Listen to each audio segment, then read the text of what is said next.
Welcome, everybody. Welcome to the Silk and Antrim Show. I am Kathleen Antrim, flying solo today. Jane is on assignment, and although we will miss her dearly, we've got a rocking show for you. Today we're going to be talking Facebook.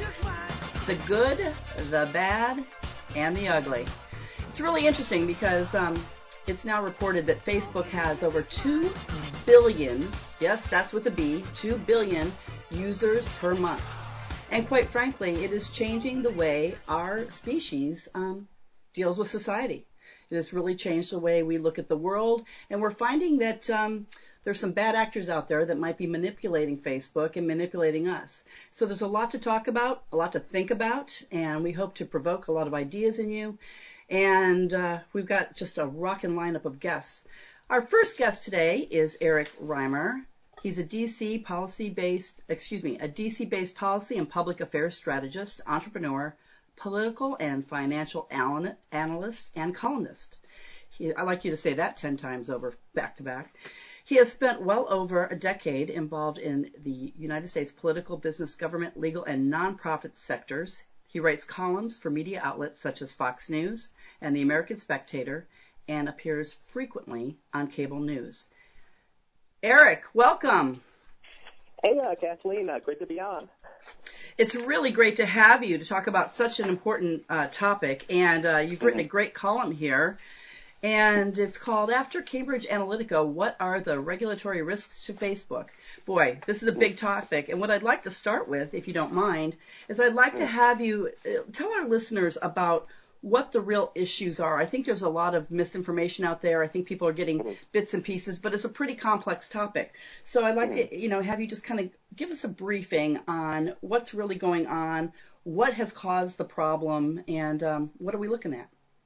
And so definitely the whole saga is very complex because it really goes into the kind of like behind-the-scenes data behind Facebook. And so billions of people use Facebook, but for most people, they kind of like use it without really seeing the code and whatnot that go into it. And so essentially what happened here with Cambridge Analytica is that a third party, not Facebook, created an app on Facebook that users signed up through using Facebook and collected their data.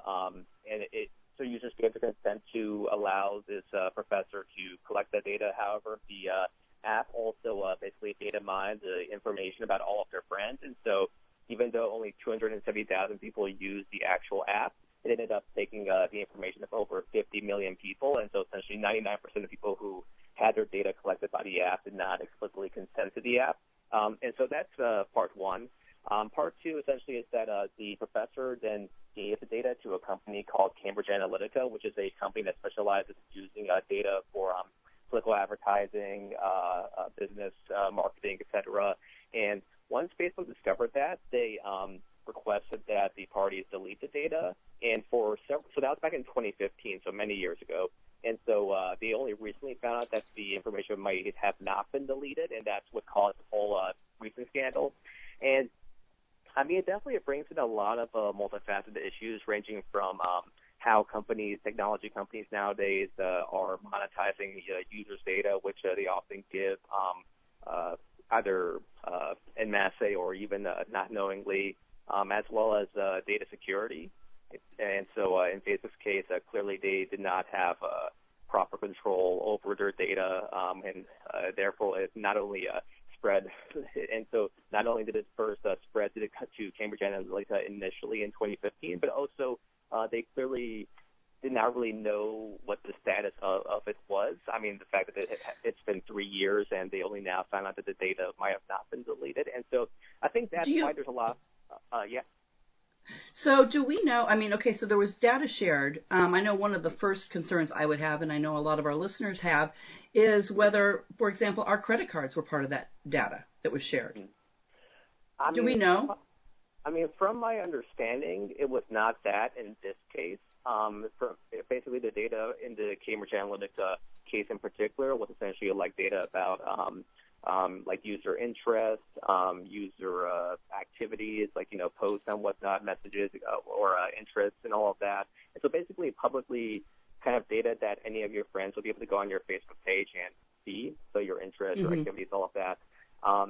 However, it definitely does raise more broader questions about, like, because certainly information. I mean, Facebook, as well as many other technology companies, do collect payment information and whatnot. And we've seen in this past year how major data breaches like the Experian hack, et cetera, have seen much more closely held information be released to bad actors. And while each case is a little bit different, it definitely does show that now we live in such a data-driven world where everything is computerized, and now information security is becoming a much bigger issue, both from a private actor side and from a policymaking side as well.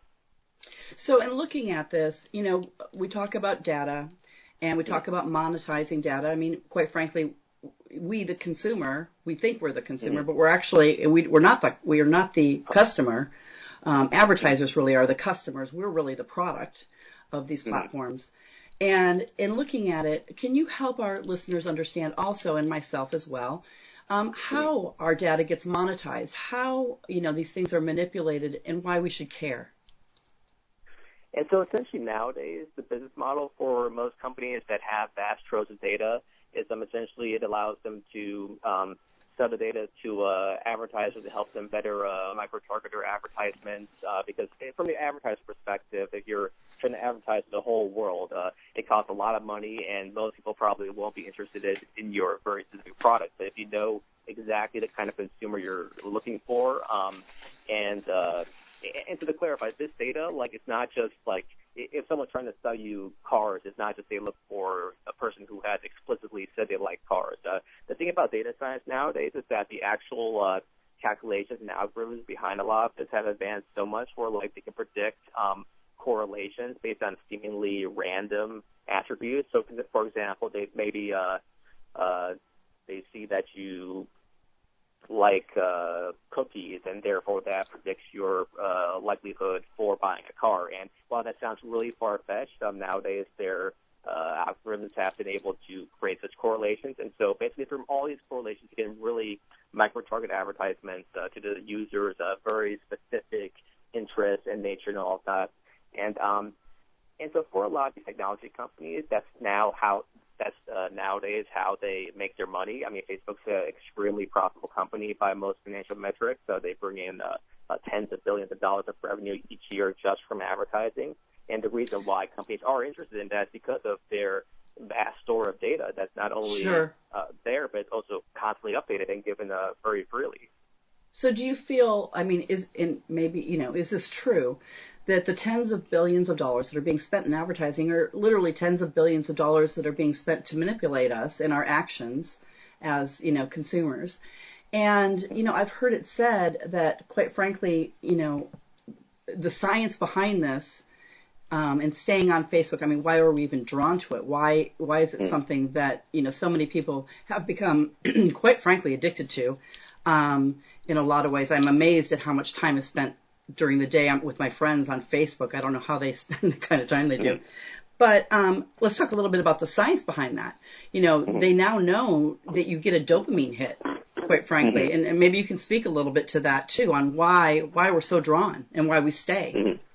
That's definitely the tough question, right? It's like these social networking sites, Facebook, Twitter, et cetera, Instagram, have been around only for the past decade, but they've seen extremely high growth. And they say companies like Facebook have spent almost nothing in advertising themselves to the platform over these years. They've simply grown organically. And that's because I think they really get at a core human interest, which is to be able to connect and stay in touch with friends and family. And that's why users join the platform. And that's why even with the big Facebook has had a lot of scandals over the recent few years, the bot scandal last year, et cetera. And I think that's why users still stick on the platform, because it basically adds something to our modern information technology age. And and I think advertising has always been around, and it's like data science has both positives and negatives. On the negative side, one could argue it's manipulating, but on the positive side also could be said that they're creating custom solutions, they're making things more efficient. And so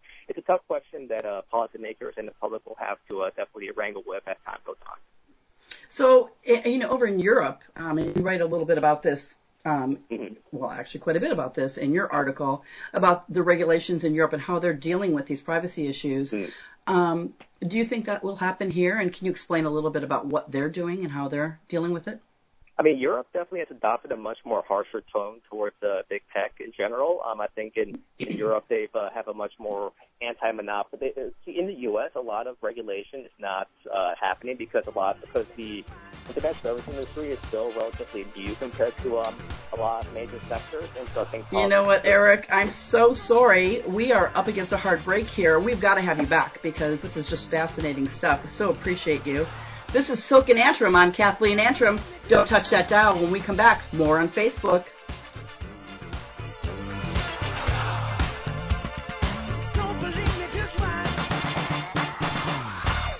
March is Women's History Month, and